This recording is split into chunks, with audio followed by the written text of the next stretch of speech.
Ang susunod na programa ay rated PG. Ito ay nangangailangan ng patnubay at gabay ng magulang para sa mga batang manonood.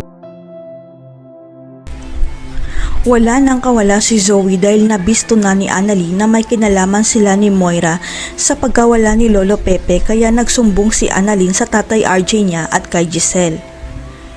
Pero mukhang malulusutan na naman na mag-inang bruha ang paratang ni Annalyn sapagkat ipapalabas nila na ang gagawin nila kay Lolo Pepe ay hanapin nila ito. Ang narinig kasi ni Annalyn nang tumawag si Moira ay pinapapunta niya si Zoe sa kanya dahil may pag-uusapan daw sila tungkol sa plano nilang gawin kay Lolo Pepe.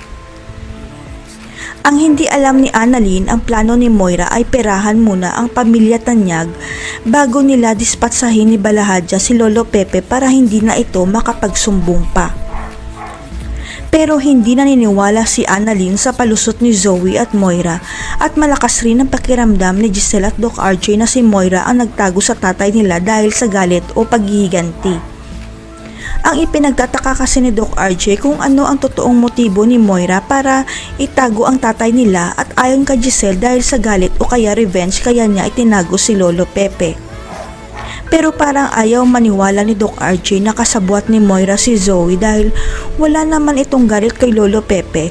Yun ang paniniwala ni Doc RJ dahil yun ang pinapakita sa kanya ni Zoe.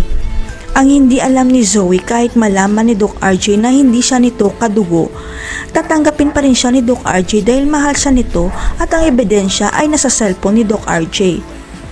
Na-record ni Doc RJ sa luma niyang cellphone na mahal niya si Zoe kahit hindi siya ang ama nito, kaya hindi niya itatakwil si Zoe kahit ano pa ang mangyari.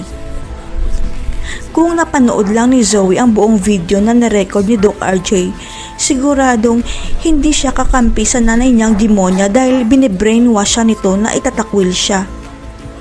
Hanggang sa makaabot na kay Doc Lyndon ang balita tungkol sa pagbisto ni Annalyn kay Zoe at napagtanto ni Lyndon na may nalalaman si Lolo Pepe kaya siya ay tinago. Alam ni Doc Lyndon na kahit ano pa ang pagtago ni Doc Carlos at Zoe ng kanilang sikreto, aalingasaw pa rin ito kaya nagdesisyon si Lyndon na siya na ang magbubunyag. Narinig kasi ni Lyndon ang usapan ni Doc RJ at Giselle na revenge ang motibo ni Moira, kaya biglang nagsalita si Lyndon at sinabing hindi revenge kundi nabisto ni Lolo Pepe ang sikreto nila. Ibubunyag na kaya ni Lyndon ang sikreto na hindi tunay na tanyag si Zoe. Makokonsensya ka na kaya si Zoe at itatakas niya si Lolo Pepe. Abangan.